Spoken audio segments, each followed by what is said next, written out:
What do all of these animals have in common? The Gila monster, the orchard swallowtail caterpillar, the peacock mantis shrimp.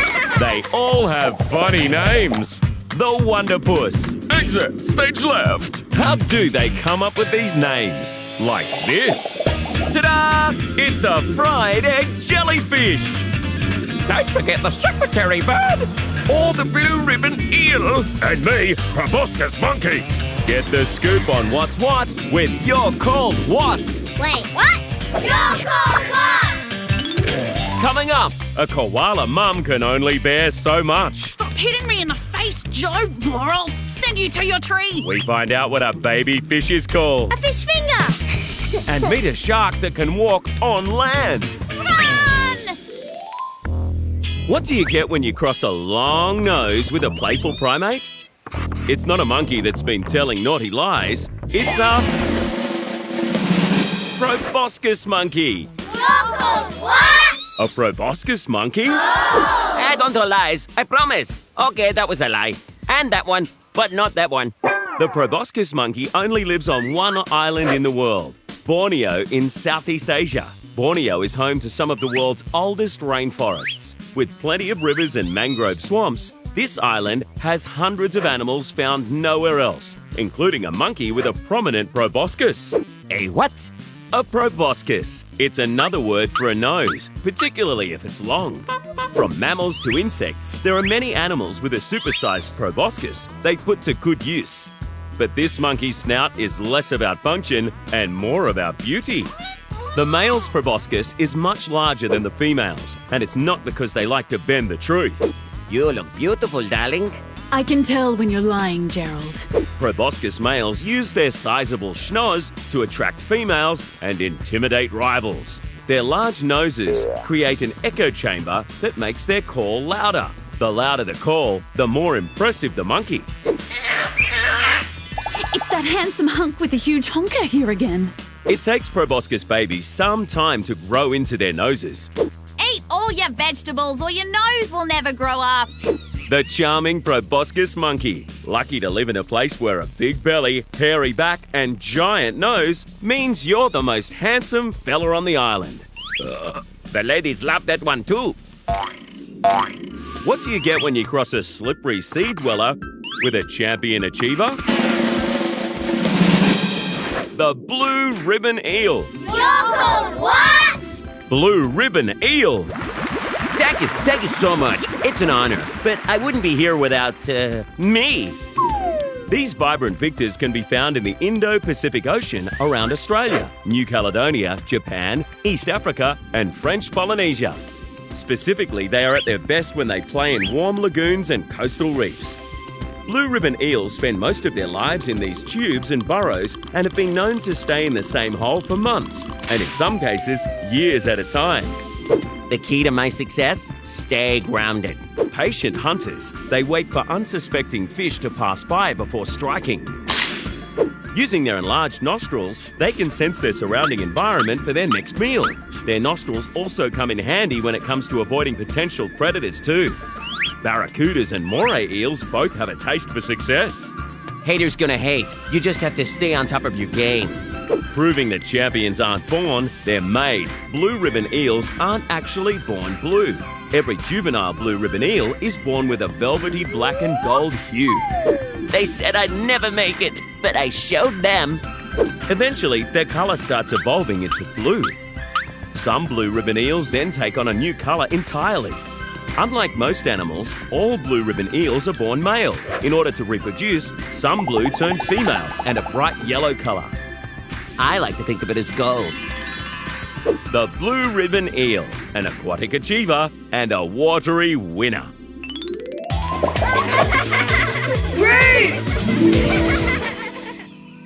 Wildebeest. Weird enough name, right? But what do you call them when they wander together? An impossibility of wildebeest? An implausibility of wildebeest? A bewilderment of wildebeest? It's an implausibility of wildebeest. Oh, what? An implausibility of wildebeest. This member of the antelope family is famous for roaming throughout Africa on big journeys in even bigger numbers. This gonna sound funny, but you remind me of someone. This well-travelled beast can be found trekking through the wilds of Central, Southern and Eastern Africa, especially the Serengeti in Tanzania and Kenya. When they're not on the road, you'll find them having a pit stop in grassy savannas and open woodlands preparing for another day of travel. At 2.4 metres long and weighing in around about 200 kilograms, the wildebeest is one bulky traveller. I hate being up the back. The view is terrible. Following seasonal rainfall in search of greener pastures where they can eat and drink, wildebeest undertake a grueling 480-kilometre migrational loop every year. Can't we just get takeaway?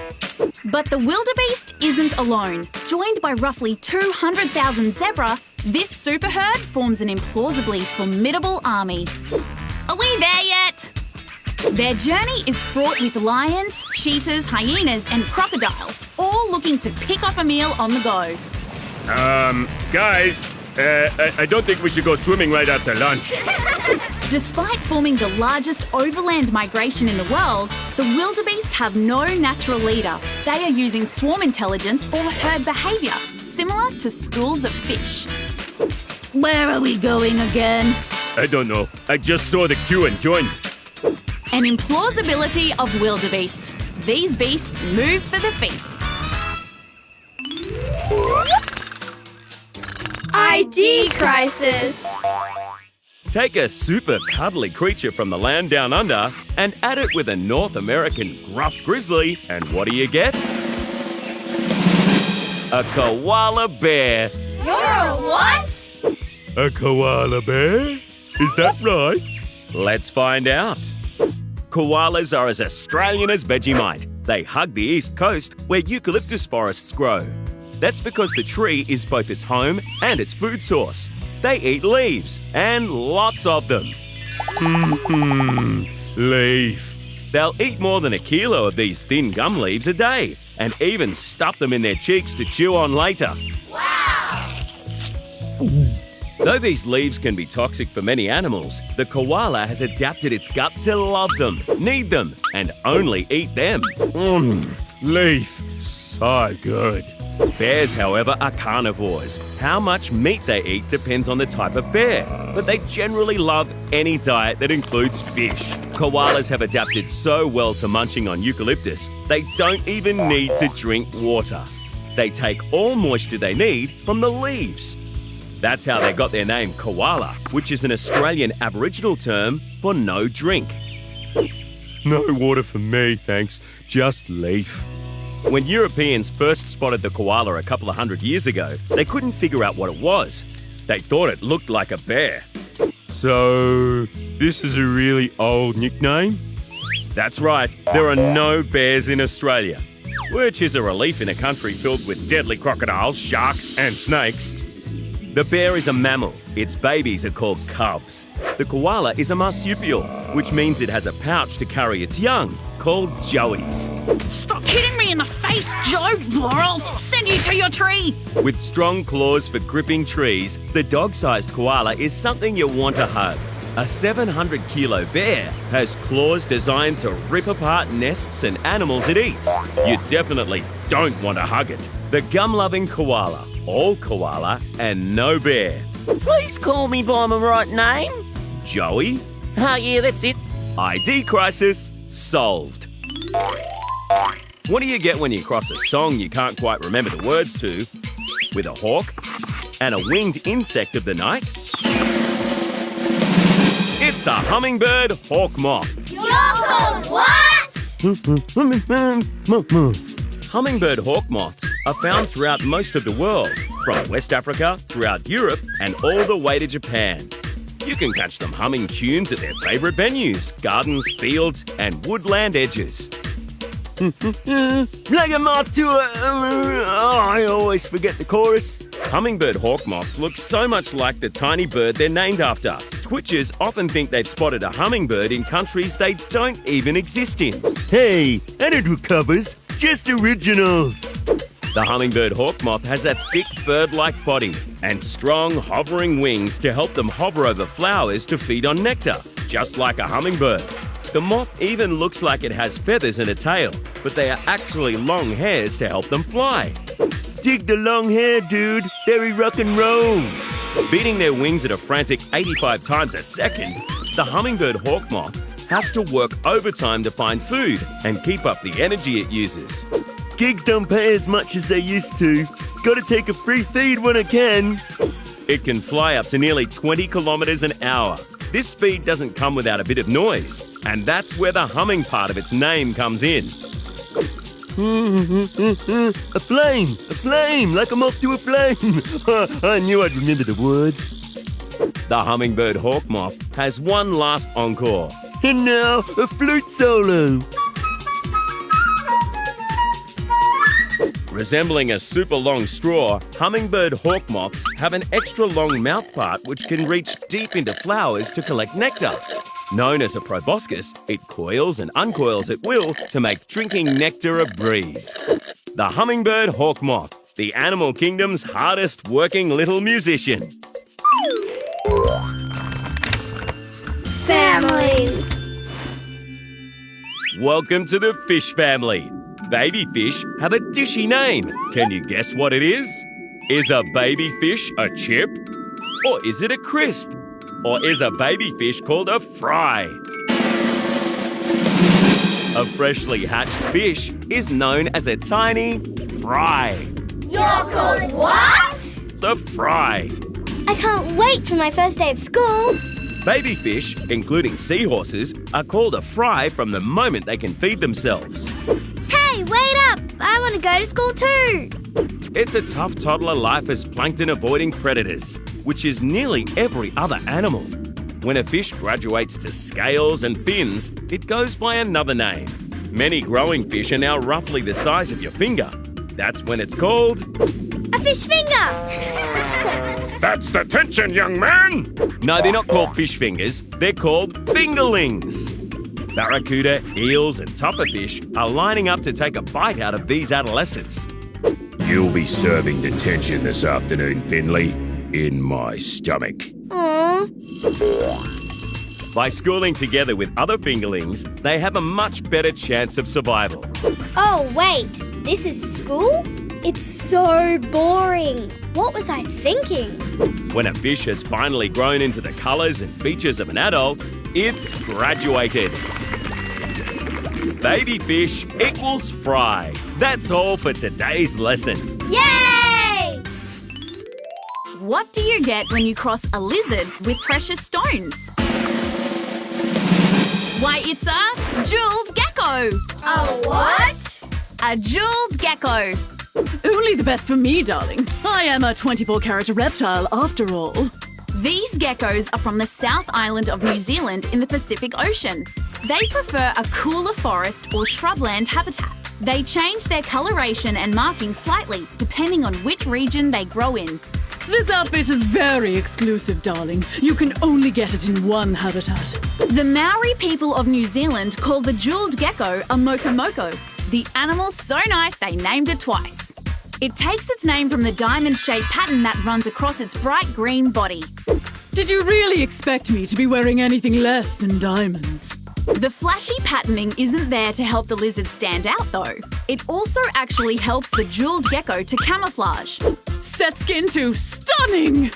Unlike many geckos, this species doesn't like the nightlife. It's more active during the day. Jeweled geckos have sticky feet to help them climb. Their toes have microscopic hairs that are so strong they can even walk upside down across ceilings. Only a last resort when my chauffeur is late. These sticky feet help them to track down prey such as crickets, caterpillars, spiders, cockroaches, moths and grubs. I'll have the 5-star extra expensive grub, thank you. Just like its gecko cousins, such as the leaf-tailed gecko, the jeweled gecko can't blink. It doesn't have any eyelids. It has to use its tongue like a window wiper to constantly wet its eyes. The jeweled gecko, a gem of a reptile. I'm not precious, darling. Okay, maybe a little. What do you get when you cross a military commando with a shark that can walk on land? An epaulet walking shark. You're called what? Epaulet walking shark. A walking shark! Run! The epaulet walking shark can be found marching around the southern coast of New Guinea, as well as much of the east coast of Australia. Coral reefs form the perfect marching route for these aquatic commandos to perfect their walk. The epaulet walking shark has fins that look like epaulets. That's the shoulder decoration you see on military uniforms. They've also mastered the army crawl. Come on, soldier! You can do better than that! Yes, sir! Sorry, sir! Using their pectoral fins to push themselves forward, they can do something no other shark can. Walk! You call that walking? I've seen my grandmother walk better than that. Yes, sir! Sorry, sir! It's not that they can't swim either. Epaulet walking sharks are surprisingly adept swimmers. 10 hut! At ease, soldier! Yes, sir. Thank you, sir. The epaulet walking shark has adapted to walk because it allows them to squirm through sharp coral reefs, tracking down food. Rations include crustaceans, worms, and small fish.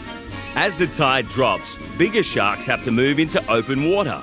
The reef spoils are left to the walking shark, which can stay longer in the shallows because it can squirm through the coral. Good work, soldier. The enemy has retreated. The epaulet walking shark, taking a walk on the underwater side.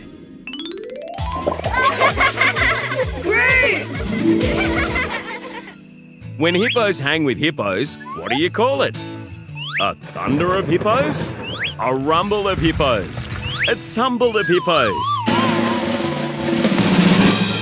It's a thunder of hippopotamuses! A what? A thunder of hippopotamuses! Chill, dude, chill. Everyone's invited to this sub-Saharan pool party. Just come to eastern and southern sub-Saharan Africa, and you'll find these blubbery buddies frolicking in the rivers and lakes. Thunder isn't the only group name these animals take on. A group of hippos can be known as a dale, a pod, a herd, and a bloat. Hey, I'm holding my breath here. The weird names don't stop there. When first discovered by the ancient Greeks, they were called river horses for their love of water. Hippos have to hit the pool to stop them from overheating in the hot African sun. They'll spend up to 16 hours a day in rivers and lakes to keep their massive bodies cool. That's one long pool party. Party on, dude. They can hold their breath underwater for 5 whole minutes and fold their ears and nostrils shut to keep the water out. Marco! Follow! Marco! Marco! Marco! Every party, even pool parties, need a bouncer sometimes to protect the group from unwanted intruders. Each thunder is led by a dominant male who warns off rivals by displaying their huge teeth. It looks like a yawn. Actually, I was just yawning that time. This job is exhausting. As the day nears its end and the party comes to a close, the hippos leave the water and travel on land to graze. Sensational party, dude! But where were the snacks? Travelling up to 9 kilometres, they'll consume up to 35 kilos of grass a day. Wow! With a life expectancy of around 40 years, the thunder of hippopotamuses just keeps on rolling on. What happens when you mix style and passion with an 8-armed sucker? You get a flamboyant cuttlefish. You're called what? A flamboyant cuttlefish. Who is ready to dance? I have so much passion I can barely contain it. These extroverted little critters prefer the warmer tropical waters of northern Australia, Papua New Guinea and Indonesia. I like it warm and spicy. You can see them strutting their stuff on the ocean floor, generally preferring sandy and muddy substrates. A member of the cephalopod family, the flamboyant cuttlefish takes its name from the bright colours it flashes across its body. Flashing yellow, maroon, brown, white and red, it's easy to spot compared to its more, boring cuttlefish cousins. Well, I never. Hey, loosen up. Let's party! For all its passion and style, the cuttlefish isn't a fast swimmer.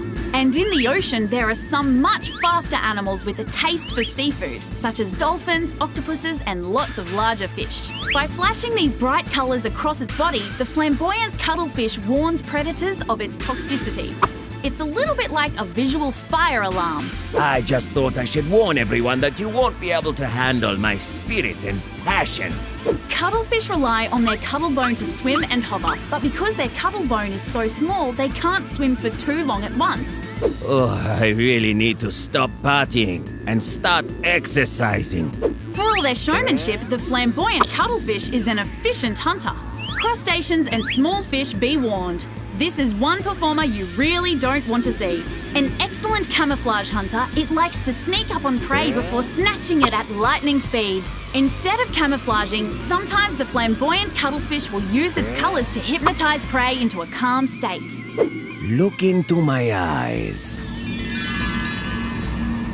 The flamboyant cuttlefish, the marine machine that likes to work hard and party harder. Come on, guys. Try to keep up!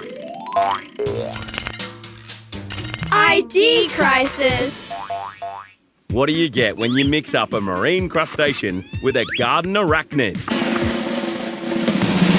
It's a crab spider. A what? A crab spider. Am I a crab or a spider? If you've never heard of them, you'll be surprised to find out there are over 2,000 species of crab spiders all over the world, except Antarctica. Crab spiders are garden dwellers. They live in flowers and leaves in parks and in your backyard. So it's surprising that they have a beach body. Like crabs, crab spiders have short, flat, wide bodies. So does it have 8 legs or 10? They have 8 legs. However, the 2 front pairs of spider legs are much larger than the back ones, so it's easier for them to walk sideways. Having trouble moving forward? I hear you, buddy. Crab spiders are lazy architects. They don't even spin webs. Instead, they hang out in flowers and ambush their prey. While crabs are known to be very unfussy in the diet department, Rotting fish? Sure. crab spiders catch and eat bees, flies, and butterflies. The crab spider's camouflage is the final flourish for its hunt, which involves simply sitting very still and waiting. Oh, crab. I missed. A crab spider has one up on its sandy namesake, though. Is it being a spider? No. Unlike the crab, this teeny flower dweller has the remarkable ability to change its colour to match its background. It's no fast-paced floral chameleon, though. This slow change can take days. I can't change outfits now, Brian. It took a week to get this one just right. The crab spider. A little bit of crab, a whole lot of spider. ID crisis solved. What do you get when you cross the Star-Spangled Banner with an incompetent horse? A spangled drongo. You're a what? A spangled drongo. Drongo? Who are you calling a drongo? Drongos are a type of bird that live in a range of warm weather climates across the world. But the spangled drongo is the only one to call Australia home. It's also travelled to New Guinea and Indonesia. Spangled drongos hang out in cool, wet rainforests as well as mangroves, and like any suburban Aussie, they love a good park. The term drongo is Australian slang for a no-hoper, after a racehorse called Drongo failed to win a single race. Drongo the horse was named after the drongo bird, but the spangled drongo now bears the tarnished name. However, this bird is, well, no drongo. Struth, too right, mate. This Australian gets the spangled part of its name from the smattering of blue and green across its chest. Its fish-like tail and blood-red eyes give it a striking appearance, but this drongo isn't quite as charming by nature. Hey, mate, I think you're in my backyard. Spangled drongos are noisy birds with a reputation for aggressively defending their nests. Mom, we're hungry. Mom. Oh, please be quiet. Please. I haven't slept in days. These drongos are committed parents. The mum and dad both take turns caring for their young. Insects are the favourite family meal, but they're always up for nectar and with the occasional fruit too. Oh no, not insects again. No complaining today, Bruce. Just eat your dinner. They only have one clutch a season, but then there are up to 5 hungry mouths to feed. All right, they're finally asleep. Everybody be quiet, or I will not be happy. The Drongo chicks stay in their nest for several weeks until they're ready to leave home. Any second now. Go on, move out, please. Nah. Spangled Drongos are great parents. Their reputation as a noisy nuisance has come about from their strong urge to defend their young. So if an Australian calls you a Drongo, take it as a compliment, however it was meant. You Drongo! Thank you. What do you get when you cross a giant Spanish blanket with an oceanic ray? A manta ray. What way? A manta ray. Hi, Ray. These slow-moving giants can be found cruising the plankton-dense tropics in all of the world's oceans. Manta is the Spanish word for a blanket worn around the shoulders. Si, senor. And from up high, these rays do look like black cloaks flying through the water. Yes, good morning, ladies and gentlemen. We're currently cruising at a longitude of 40 degrees north. Thank you for traveling with Air Manta. The manta ray often has passengers on board. Small little sucker fish called remoras attach themselves and snack on the crumbs from around its mouth. Just cleaning your food tray, sir. With a huge wingspan up to 7 meters wide, the manta is the world's largest ray. Just a quick cabin announcement. If you're feeling nervous about flying with Air Manta, I'd just like to remind you of our safety record. Like their stingray cousins, mantas also evolved from sharks, but they don't have a sting in their tail. They're more like basking sharks, filter feeders, which means they live on, you guessed it, plankton. Romeo Alpha Yankee, just approaching for refueling. They have tubular fins either side of their mouths that act like rails to guide the plankton straight in. Inside are gill rakers, small plates to suck in the krill and strain out the seawater. Ladies and gentlemen, turbulence ahead. Please fasten your seatbelts. Each manta ray has unique spots on its underside to tell each other apart. Attention, cabin crew, prepare the passengers for landing.